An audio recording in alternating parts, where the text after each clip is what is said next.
शादी के पहले दिन ही, जबकि अभी वलीमा भी नहीं हुआ था, मुझे मेरे हस्बैंड के अफेयर के बारे में पता चल गया था। उस हस्बैंड के अफेयर के बारे में जो मुझ पर जान मारता था, जिसने मुझसे मोहब्बत की शादी की थी, जो मुझसे मोहब्बत के दावे करता था। एक लड़की जो शादी करके आती है, ढेर सारे ख्वाब सजाए आती है कि वो अपने शोहर के साथ घूमेगी फिरेगी, एक नई दुनिया बसाएगी। उस लड़की को ये पहले दिन ही पता चल जाना कि जिससे तुम्हारी मोहब्बत की शादी हुई है, जो तुमसे मोहब्बत के दावे करता है, उस इंसान ने तुम्हें धोखा दे दिया। उस इंसान की जिंदगी में तुम्हारे अलावा भी किसी और की गुंजाइश है। फिर इस बारे में जब हमारी बात हुई तो मेरे हस्बैंड ने मुझसे 3 माह का टाइम लिया कि 3 माह के अंदर अंदर मैं इस औरत से अपनी जान छुड़वा लूंगा, क्योंकि ये औरत मुझे ब्लैकमेल करती है, ये मेरी इज्जत खराब करेगी। और मैं पागल इतनी बेवकूफ थी कि मैं अपने शोहर की बातों में आ गई। वक्त गुजरता गया, इसी तरह 3 माह पूरे हो गए।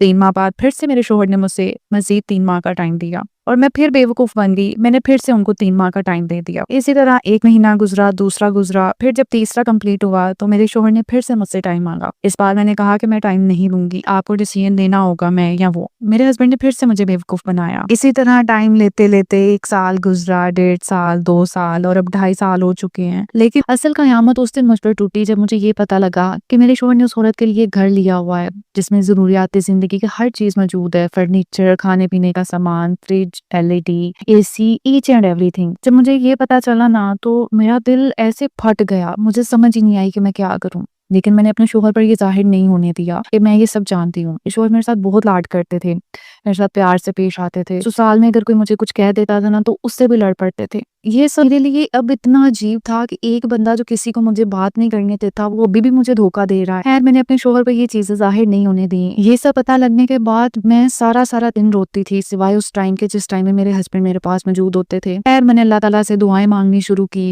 और अल्लाह ताला ने मुआवजा कर दिया। मेरे हस्बैंड ने उस औरत को छोड़ दिया है। वो अभी भी मेरे साथ बहुत प्यार, मोहब्बत और इज्जत से पेश आते हैं, मेरा ख्याल रखते हैं। लेकिन मेरे दिल में ये जो चीजें हैं कि मेरे होते हुए मुझसे इतनी मोहब्बत करने के बावजूद भी क्या वाकई मर्द को किसी और औरत की भी जरूरत होती है? क्या उसके लिए एक औरत की मोहब्बत काफी नहीं होती कि वो उसके साथ वफा कर सके?